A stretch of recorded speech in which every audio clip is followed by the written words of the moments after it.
irrevocable resignation. Ibig sabihin, hindi na mababaling muli. Okay?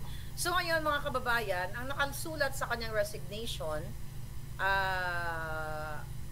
okay, ang sinasabi niya dito, dahil siya ay tinatrabaho or pinupolitika. Pero kaya nga nag-resign na lang siya para hindi na siya magpapa-apekto pa sa politika or paninira. Ang sinabi niya dito, sinunod naman daw niya ang anti-corruption marching order ni Bangag. Okay? At binanggit niya yung kanyang mga entrapment operation regarding dito kay itong Mayor Punsalan at yung Councilor Bron na bilang pagpapatunay nga sa Bangag na ginagawa ko naman ang aking trabaho pero sa kabila nito ay ako ay talagang tina-target pa rin, di ba? Baka si Lisa Tanas na nag-target sa'yo dahil hindi mo nakuha si Maharlika at saka si Harry Roque. Kasi, mamaya papakita natin yung video, sinasabi mo, Santiago, na ikaw ay malinis na pinamunuan mo ang NBI. Tapos sinabi niya dito, yung mga tiwali daw, pinalayas niya, binuwag na yung STF, Special Task Force, yung Special Task Force na yon kasi mga puro katiwalian. Tapos ang sabi niya, kaya siya nag-resign dahil kailangan niyang protektahan yung kanyang reputation at ito daw ang mga binabato sa kanya o paninira sa kanya ay mga kasinungalingan at talagang tinitaint lang yung kanyang reputation. At sinasabi nga niya irrevocable yung kanyang resignation and also sinasabi niya dito hindi niya papayagan na itong mga taong ito nasisira nga ng kanyang reputasyon, ang daming detractors, chuchuchung ganyan. Dito mo makikita na hindi na talaga kinaya ni Santiago yung kabangagan ng gobyernong ito. Dahil sila naman yan. Ikaw kasi Santiago, dapat kumampi ka sa tama. Okay? Sila naman yung mga bangag na yan ang sumisira dito kay Santiago na ito. So, meaning talagang within the bangag administration, within the NBI, ay nagkakagatan sila. Para silang mga asong ulol na nag-aagawan sa isang buto. Okay? Actually, maraming boto. Pero nag-aagawan sila dahil greedy sila, kaya maraming boto silang pinag-aagawan. So, okay. So, dahil nga, di ba, I think, yung couple of months ago, nag-announce itong si Bangag na tender ng resignation itong mga, itong mga nasa gobyerno, kaya ngayon, ito yung sagot ni Santiago. Balikan muna natin si Santiago. Here we go. Okay, balikan natin si Santiago back in the day. Okay? Ito ay March, April. Pinayla na yes, pinayla na namin finally si Secretary Roque at saka si Maharlika na inciting to sedition, unlawful use of publication, all in relation to cybercrime. Okay. Kasi yung pulburon na yan, matagal na namin yan na patunayan na AI generated. Ayan, tumanda ka na lang, Santiago. Well, napaliwanag ko na yan, namura ko na rin sa dyan. O ngayon, na-realize mo ngayon na talagang ang gobyernong bangag ay bangag. With regards dito sa sinasabi niyang AI, paulit-ulit po natin sinasabi na hindi AI yun ay authenticated. Dahil last year pa nila ako hinamon, July, nung SONA ni Bangag. Nung pinakita ko yung pulburon na ako ay kakasuhan dito sa Amerika, hahabulin nila ako. Hanggang ngayon wala. Nang ma-present ko sa korte dito sa Amerika, yung sinasabi nilang AI. Doon lang kami magkakatalo sana sa korte ng Amerika dahil di ko naman sila inuurungan. Lahat naman ng kaso nila dito sa Amerika ay sinasagot ko, mga kababayan. So, anong petsa niya? Hanggang nag-resign na lang itong si Santiago. Pakinggan mo na muli. Through forensic presentation. Forensic, hindi lamang yung salita lang namin na forensic pinapasinungalingan namin yung kanilang posting. So, yun. Tapos, si Secretary Roque, way back,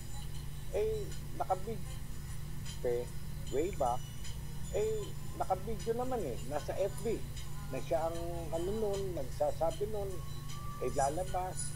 At sinabihan niya na pag nilabas ko ni Maharlika, yung ganyan. At magka-connect sila na ilabas nila yung gano'n na walang katotohanan. Kami pa ngayon magka-connect para sa taong bayan. Para malaman ng taong bayan, milyon-milyon, na ang amo mo ay bangag. At ngayon, hindi mo kinaya ang amo mo. O sino ang nagwaghi? Ikaw o ako? Eh di ang taong bayan, dahil nalaman namin na even ikaw, hindi mo kinaya ang mga bangag within your agency. Nakita niyo mga kababayan? Kaya nga, go. Hindi ito nagagalit ang NBI dahil sa si BBM ang tinitira nila, kundi yung dahil sa pagpapalabas nila ng fake news. Nandun tayo. Wag silang... Kaya mo, yan. Nakita nyo, pagpapalabas ng fake news, pero hanggang ngayon walang kaso patungkol dyan. Anong petsa niya? Hinahamon ko uli yung bagong NBI director, kung sino man yan. I don't know kung may bago na ba. Hinahamon ko sila muli. O buhayin nyo yan, dito kayo magsampa sa California. Dahil dyan sa Pilipinas, wala nga akong kalaban-laban dyan. Dahil hawak nyo ang batas. Hawak nyo pera ng bayan. Ikaw, Santiago, sana ma-realize mo dahil nakita mo naman kung gaano kadumi ang bangag na administrasyon, matanda ka na, kukunin ka na ng lupa, sana manindigan ka. Dahil ikaw ang sinungaling, nagpapaniwala ka kay Lisa Tanas o baka si Lisa Tanas ang nag-uutos para sirain ka, alam mo na totoo ang video. Bago pumantay ang paa mo, manindigan ka para sa bayan. Nakalagay sa resignation mo na sinasabi mo na what? Ayaw mo ma-taint ang iyong reputation, you've been there in service naging police ka, naging prosecutor ka, naging judge ka. Gamitin mo pagiging judge mo, hindi sa isang bangag na presidente at si Lisa Tanas, at now ikaw naman ngayon ang kinakana ng mga adictus. Diba? So manindigan ka dahil hindi na kita kayang hamunin ngayon dahil wala ka na eh. Wala ka ng power, wala ka na sa posisyon dahil nag-resign ka na nga ng irrevocable. So ngayon manindigan ka kung para ka sa bayan dahil alam mo, Santiago, na totoo na ang amo mo ay adik. Dahil kung totoo mga kababayan na fake ang pinakita kong video sa harap ng milyon-milyong Pilipino sa Facebook Live at dito sa California, dapat yan na ang pinakamatibay nila para ma-pin down ako o maano nila ako, whatever, gusto nila akong gurgurin, lahat naman yan. So yan ang pinapakita natin. Hanggang sa nag-resign na lang siya. So patunay na even ang sarili niyang government ay mga julul. Okay? Tignan natin pa sinabi niya dito. Huwag nila sabihin na politika, wala sa aking nagdidikta. Dahil ngayon, ikaw pinopolitika. Nakita niyo mga palangga sa kanyang resignation. Okay? Na sinasabi niya na pinopolitika siya. Doon sa first part. Dahil sa kabila niya, sabi niya, firm and loud, clear, and devoid of politicizing. So, pinopolitika daw siya. Your message last zona resonates. She will put a halt to corruption. Well, nabanggit ko na kanina yun. So, yun nga, may mga nahuli daw siya, ganyan-ganyan. O, sino ngayon? Masakit ba? Sino ngayon namumulitika? Sino ngayon ang pinulitika? Kami? Ako? Mamumulitika? Hindi naman ako politiko. Gusto ko lang sabihin sa buong mundo, buong Pilipinas, na hey, ang inyong presidente ay bangag. Ngayon naramdaman mo na, Santiago. At sana, sa ngalan ng mga kaapu-apuhan mo, dahil matanda ka na, lahat naman tayo tatanda, mamamatay ka na, dahil yung pinagbasehan natin yung age, kung patandaan, nasa una ka mamatay kaysa sa akin, pagdating sa patandaan, but you'll never know, di ba? Hindi naman natin hawak ang buhay natin. Ang ibig kong sabihin, manindigan ka, dahil alam mo palang pinulitika ka eh, sinira ka eh. O di sabi mo sa taong bayan ngayon na hindi totoo nga ang sinasabi mo na ang video ko ay fake news or AI. Tingnan natin pa sinabi niya.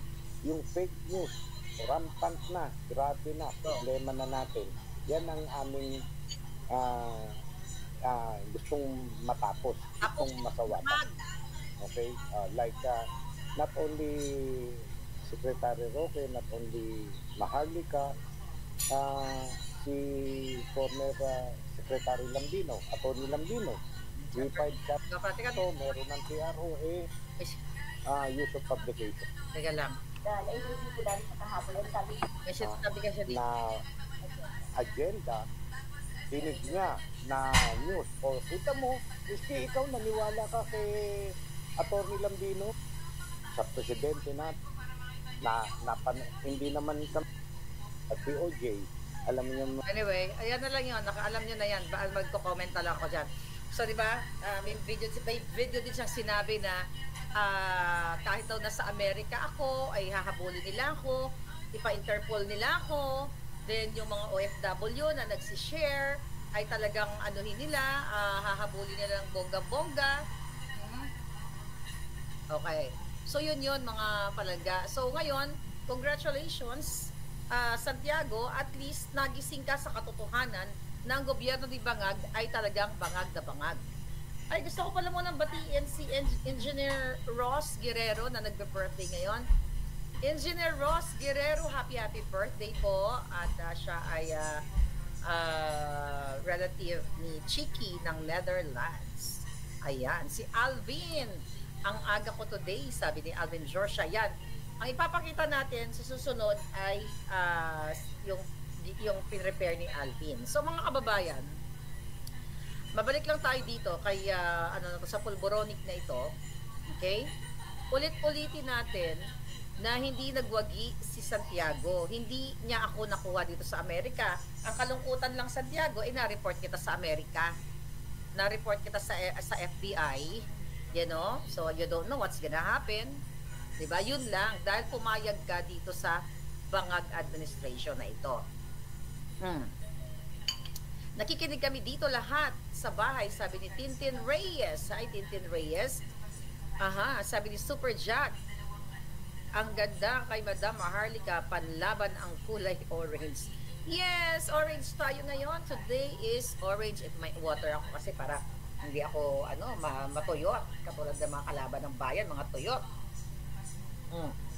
Hi, Sir Leon Javier Vlog, how are you? So now, the pasabog, yes, it's pasabog. Teka lang. So alam nyo naman ang Team Bangag, Team Alpotera at Team NPA, yung mga jutang ginimes na mga yan, ever since gusto talaga nila akong itumba. Okay? Gusto nila akong sirain ang credibility ko, pero sa kabila ng paninira nila, ang aking alindog nagiging orange. Nagiging orange pa rin ang ating alindog. Hi, Ems Cherry. Okay, here we go. So, tignan natin kung ma-80% natin to bago tayo. Alright, ayan. Teka lang ha. Ready ko lang to. Okay. Alright. So, tignan natin kung Kumusta kayo? How's your weekend, mga palangginging? So, percent. Okay, I stop screen pala to kasi I have to present new one, Okay, you just enjoy my beauty right now. Habang piniprepare natin ito mga eksena galore dite. Okay, share ko lang ang aking screen. Okay. Bago natin i-share yan. Okay. Ay, hindi, wait. Okay. Okay. So, ipapakita natin to. Alvin Georgia, thank you so much. You follow Alvin Georgia dyan sa Facebook. And siyang may gawa niyan. At thank you. Talagang nakamasid siya. Nawala yung comment mo. Can you comment again? Alright. Ito kasi mga palangga. Alam niyo naman sa laban sa buhay. Since 2015. Laban dito sa not mainstream.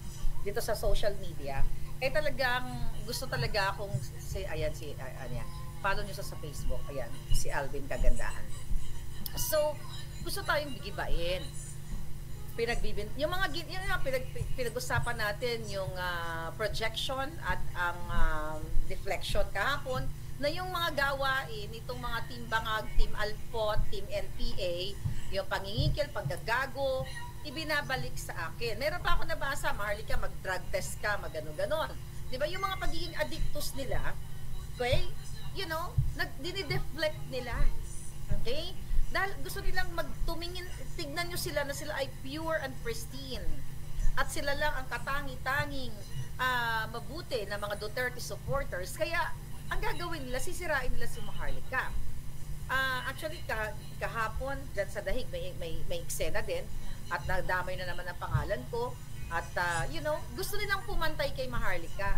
Alam mo kung pwede ko nga lang ilipat ko yung mga kaso na ginawa ni Lisa Tanas at ni Bangag, para gusto nyo magka-level tayo, ibigay ko na sa inyo. Kasi inggit na inggit kayo. Di ba? Masyado kayong inggit. Kaya lahat ng lahat ng panggagago sa mga Pilipino, not only Duterte supporters, sa mga Pilipino, giniloloko ninyo. And today, mga kababayan, thank you kay Alvin Georgia, nahuli na ang tumira ng marijuana. Natimbog na siya. So itong taong ito ay patuloy na sinisira ako. Ginagawan ako ng kwento na hindi ko naman actually inaway itong taong ito, hindi ko naman binanggit. It just so happened na in-expose ko sa inyo ang ginawa ng kagrupo nila, isa sa kagrupo nila na alputera na nagbinastos ang Pangulong Duterte, ipinakita ang pototoy and everything. So ngayon, dahil nga na-expose ko yun, talagang inatake nila ako, sinira nila ang mga utak ng mga nasira, mga troll lang naman na, uy, si Maharlika, bayaran ni Romualdez. Kahapon, napakita nyo naman yung video doon. Ako, sa vlog ko na napapanood yun na alam ng puting ahas na dudukutin ng Pangulong Duterte. Then, pangalawa, doon tungkol sa pang-scam nila, libro, solicit and everything. Nagde-deflect sila. So, babato nila sa akin. Gagawa sila ng kwento. Nilabas ni Hamora yung picture, ako pala yun. Naglabas ako ng screenshot na binigyan ko ng pera. So, yung mga ganon. Tapos, biglang mag-i-edit ng mga kasinungalingan na hindi daw yun, yung grocery, diba, yung nagpadala ako ng pera na 10,000 para dun sa, donation ko sa kanila dahil sa donation ko yun, pera ko yun para doon sa rally. Tapos bibili daw ng ganito ganyan, yung mosquito patch. Wala namang grocery cart doon nung nag-usap kayo, nilagyan niya. And today, hindi ko kayo kailangan pilitin. So ngayong araw na ito, thanks Alvin, Georgia, not the chipmunk, here we go. So 'di ba, sa Pilipinas, mga kababayan, hindi legal ang marijuana. Okay? Mary Jane. O kung ano man ang tawag mo dyan. Bigyan natin ng code. Si MJ na lang. Hindi legal ang MJ. Hindi mo pwedeng gamitin, okay? Dahil, pinag-uusapan ngayon yan sa Senado eh. Pinagsususpetsahan si Nadia Montenegro at ang opisina ni Robin Padilla. So meaning, hindi ito usapin na pag nag-judictus ka, cool ka. So ito today lang ito pakinggan natin. Kayo na po ang humusga. Hindi ko kayo kailangan pilitin maniwala sa akin. Siguro naman mas matatalino kayo sa akin at gising ang diwa ninyo. Ipaintindi natin para matigil na ang kababuyan ng grupong itong alpot na sumisira kay PRRD. Teka lang, hinahanap ko lang yung is that ito? Teka lang. Facebook, ba't nawala siya? I think this one. Okay, tignan natin ito. Sorry na lang. Okay, Facebook, ito. Sorry, my love. Okay, here we go. Tignan natin, pakinggan nyo. Ito, today daw ito. Di ba, Alvin, today ito? Na nagchika-chika sila. Itong tao to, ayan, nakalagay yung Gcash niya. Nangihingi sa inyo ng pera. Tignan natin. Wait. SWAT. Nag-away-away ngayon yung ilang mga grupo dyan sa loob ng DBS. Bakit? Kasi may mga... Ano yun? Ba't may nagsasalita ng iba? The heck is that? No. Wait. Sorry. Iba yung nagsasalita. Wait lang Wait. Jerry? Ba't nawala? Sorry. Dede, highlight ka na naman. Ito. The UP Legal Office is now... Okay. So, ang chika dyan, ayan. Ito yung, ewan ko sino to, mukha ni Michael Jackson na patay na nabuhay. Okay, may binigay sa kanyang post daw sa Facebook. Scroll down. Ito? Dito? Ayan. Check. Okay.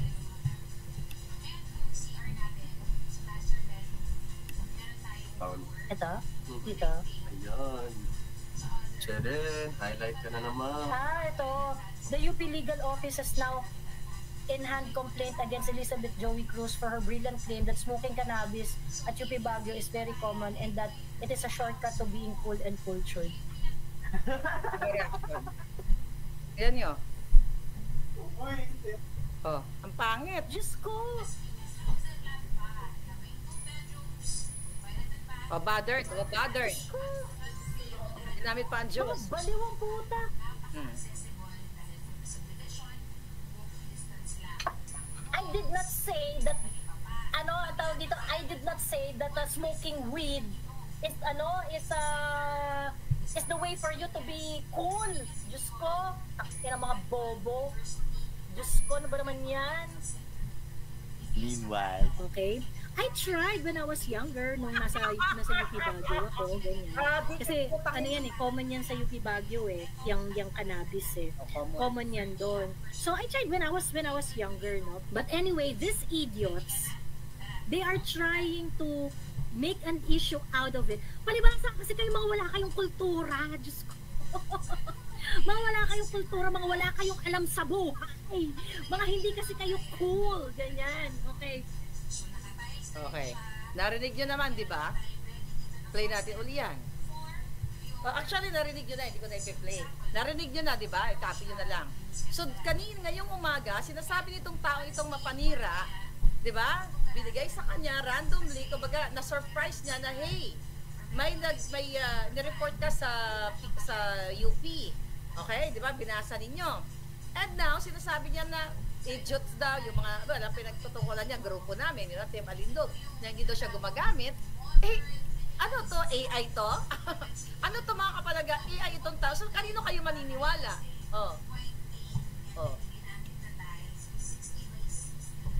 Natameme siya Natameme. Is the way for you to be cool. Diyos ko, takin ang mga bobo. Diyos ko, ano ba naman yan? meanwhile, Okay? I tried when I was younger, nung I tried when I was younger. nasa UP Baguio ako, ganyan. Kasi ano yan common yan sa UP Baguio. Kasi common yan sa UP Baguio. Mga kababayan, sa kalaman ng lahat, ang UP ay pinupondohan ng gobyerno, pinupondohan ninyo. At illegal po ang marijuana sa Pilipinas. So meaning, UP Baguio, sumagot kayo. Meaning, ayan, ang dati niyong estudyante na gumagawa pala kayo ng illegal dyan. Dito sa taong ito mismo lumabas, timbog. Sinungaling. So, di ba? So, sino ngayon? So, ibig sabihin, lahat ng mga pinagsasabi sa inyo, in the past, puro kasinungalingan. Dahil ito, harap-harapan, umamin, timbog, na gumagamit ng MJ. At yan ay common sa UP Baguio. Alam ka naman, you know?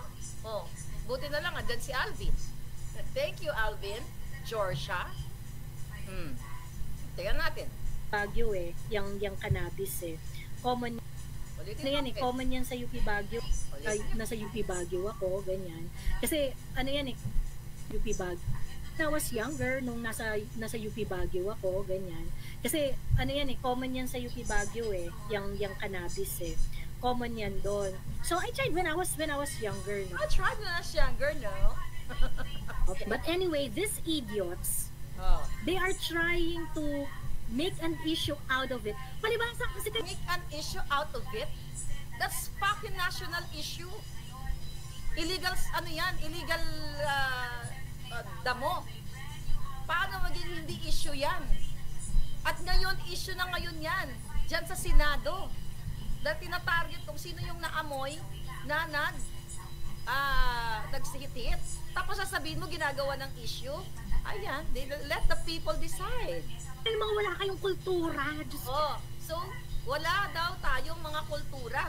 Kasi ako, mga kababayan, nag-aral din ako sa universidad, never ever ako nagsigarilyo. Hindi rin ako humitit ng damo. Ang bisyo ko lang, nung ako'y nag-aaral, ay magtrabaho. Wala na nga ako halos time sa friend ko kasi working student ako. Diba? Ibig sabihin, dahil ang bisyo natin, dahil working student tayo, hindi tayo cool kasi hindi tayo nag-addictus. Oh my God.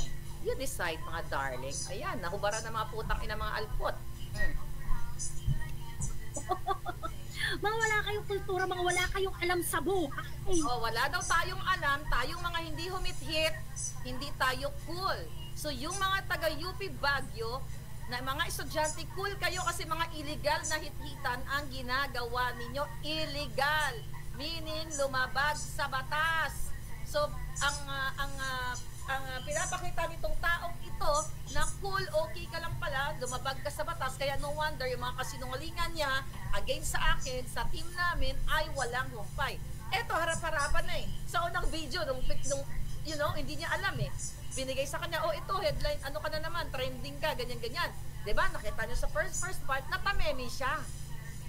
So, hindi niya ngayon alam gagawin niya kasi kinabahan siya. Naku, mukhang yari ako dito sa UP Baguio. Kaya, dinenay niya without thinking na like couple of days ago, inamin niya na siya ay suminghot at nagsigarilyo, naghit-hit nitong ipinagbabawal na substance or na damo sa Pilipinas. Sige natin. Mga hindi kasi kayo cool. Ganyan. Hindi kayo cool. Hindi kayo humitit ng MJ. Okay. Okay, I think yun na lang yun. Ano? You decide na, darling. Diba kaya nga si Pebbles sa Lakera, alam mo yan, kahit si Pebbles sa Lakera, ng ibang, ng ibang bayan na yan, tapos na yung mga issue naming dalawa, nakita ko yung comment niya, hinamon yan siya. Kasi kausap ko si Pebbles nung nasa panig pa natin si Pebbles, na, actually umiyak pa nga yan si Pebbles, kasi meron kami dati, andun si Sas, yan, yung babae niyan, si Pebbles, di ba? Na pinapatch up namin ang mga problema nila noon. Ako, hindi ko nga alam, ako yung taga-patch up, lagi na lang ako nakakasali sa mga issue. Katulad sa So anyway, hinamon yan ni Pebbles na mag-D-test. Si Pebbles nagpa-D-test siya, hindi. No wonder, kaya pala hindi siya kumasa. Dahil siya pala ay, aminado na siya ay pulboronic, demonic, damo eh.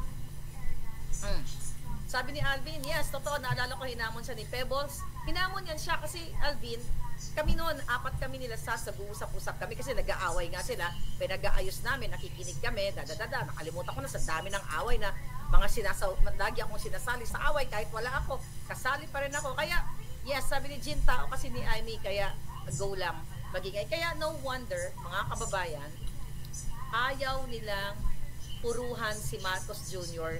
na mag-pulburon test o mag-D-test. Kasi sila pala, okay? Sila pala, mga palangga, ay mga addictus. Tama ba yon UP Baguio? A lot ng mga university dyan, UP. Hi, Jolly and New Year blooming po today. Ay, syempre kasi nag-makeup palangga, nag-Korean drama ako, may gold pa ako dyan. Sayang naman kasi yung mga makeup ko, hindi ko gagamitin. Diba? Sabi kasi ni Lady Boss, ni Let, gamitin ko, kaya ginamit ko. Nanood ako ng makeup tutorial, di ba? Hindi talaga ako mahilig doon. Hindi talaga ako marunong.